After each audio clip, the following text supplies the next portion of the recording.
Brahmamudi episode 784లో ఏం జరిగిందో ఇప్పుడు తెలుసుకుందాం. ఈ రేవతి ప్రాణాలు కాపాడిందో లేక ప్రాణాలు కాపాడినట్లు నటించి తిరిగి ఇంటికి రావాలని ప్లాన్ చేసిందో ఎవరికి తెలుసని మండిపడుతుంది అపర్ణ.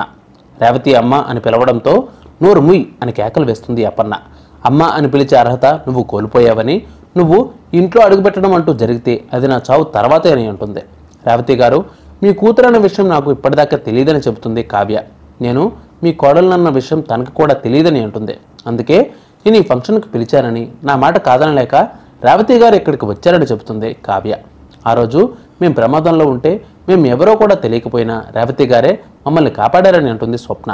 అలాంటి మనిషిని ఇలా ఇంటికి పిలిచి అవమానించడం కరెక్ట్ కాదని చెబుతుంది. ఎప్పుడో ఏదో గొడవ జరిగిందని, దానిని మనసులో పెట్టుకుని ఇప్పుడు అవమానించడం ఏంటి అని ప్రశ్నిస్తుంది కావ్య. తను చేసిన తప్పుల్ని క్షమించమని అడుగుతుంది. ఇన్ని రోజులుగా మా వదిన కూతురు చేసిన అవమానాన్ని మరిచిపోవడానికి ప్రయత్నిస్తూ ఉంటే మళ్ళీ నువ్వు వాటిని గుర్తు చేస్తావా అని మండిపడుతుంది రుద్రాణి. కట్టుకున్న భర్త కోసం కన్న తల్లిదండ్రుల్ని అవమానించిందని చెబుతుంది. పుట్టింటితో బంధమే అవసరం లేదని వెళ్ళిపోయిందని అంటుంది రుద్రాణి. ఇది తల్లికి కూతురికి సంబంధించిన విషయమని మీరు జోక్యం చేసుకోవద్దని వార్నింగ్ ఇస్తుంది కావ్య. రేవతి మా వదిన కూతురని పొరపాటును తీసుకొచ్చావు, మరి రేవతికి తానెవరో తెలుసు కదా అని అడుగుతుంది రుద్రాణి. ఆ విషయాన్ని దాచిపెట్టి తన మొగుడిని వెంట పెట్టుకుని వచ్చిందంటే ఇదంతా తన ప్లాన్లో భాగమని అంటుంది. మీ మాటలు చూస్తుంటే వారిద్దరికి గొడవ పెట్టడానికి చూస్తున్నట్లుగా ఉందని, సమస్యని పరిష్కరించేలా కనిపించడం లేదని రాజ్ మండిపడతాడు. అపర్ణ మనసుని ఇంకా ఎందుకు పాడు చేస్తున్నావని ఇందిర ప్రశ్నిస్తుంది.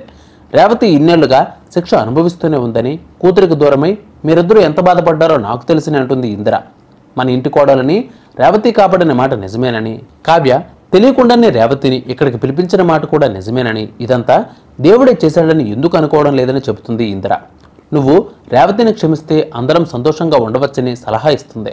రేవతి గారిని క్షమించమని కావ్య కూడా అడగడంతో కోడలు అని నెత్తిన పెట్టుకున్నందుకు ఈరోజు నాకు మంచి బహుమతి ఇచ్చావని మండిపడుతుంది. నువ్వు కూడా నన్ను బాధ పెట్టావని, కోడలు అన్న ఒకే ఒక్క కారణంతో నువ్వు చేసిన తప్పుని క్షమిస్తున్నానని అంటుంది. రేవతిని మాత్రం ఎప్పటికీ క్షమించనని తేల్చి చెబుతుంది అపర్ణ. కష్టాలు పడి చేసుకున్న పెళ్లి తప్పు అని తెలుసుకుని తిరిగి ఇంటికి వస్తే నేను క్షమించేయాలా అని అడుగుతుంది. మీకు చెప్పకుండా పెళ్లి చేసుకోవడం తప్పేనని, మీరు నన్ను క్షమించి కూతురుగా అంగీకరిస్తారని ఆశతో వచ్చానని చెబుతుంది రేవతి. నా కొడుకు కోల్పోయిన కుటుంబాన్ని వాడికి ఇవ్వాలని అనుకున్నానని, నేను చేసిన తప్పుకి వాడికి శిక్ష వేయకూడదని, వాడిని నీ కళ్ళ ముందుకు తీసుకురావాలని ఆశపడ్డానని చెబుతుంది రేవతి. ఇంత జరిగినా పెళ్లి చేసుకుని తప్పు చేయలేదని రేవతి అంటుందని, దీనిని తిరిగి ఇంట్లోకి తీసుకురావాలా అని ప్రశ్నిస్తుంది అపర్ణ. ఈ ఇంట్లో అందరికీ నేను తీసుకున్న నిర్ణయం నచ్చినా నచ్చకపోయినా దీనిని ఎప్పటికీ ఇంట్లోకి రానివ్వరని తేల్చి చెబుతుంది అపర్ణ. నువ్వు చేసిన తప్పుకి నీ కొడుకు ఈ కుటుంబంతో సంబంధం లేకుండానే పెరుగుతాడని అంటుంది. ఒకవేళ వాడు అమ్మమ్మ ఏమైందని అడిగితే అమ్మమ్మ చచ్చిపోయిందని చెప్పు అనడంతో దుగ్గిరాల ఫ్యామిలీ షాక్ అవుతుంది. దానితో రేవతిని తీసుకుని జగదీష్ అవమానంతో వెళ్ళిపోతాడు. గొడవ అయిపోయాక రేవతి ఫోటోను చూసుకుని బాధపడుతుంది అపర్ణ. ఈ నెల తర్వాత కూతురు వెతుక్కుంటూ కన్నవాళ్ళ దగ్గరికి వస్తే అవమానించి తప్పు చేశానేమోనని అంటాడు సుభాష్.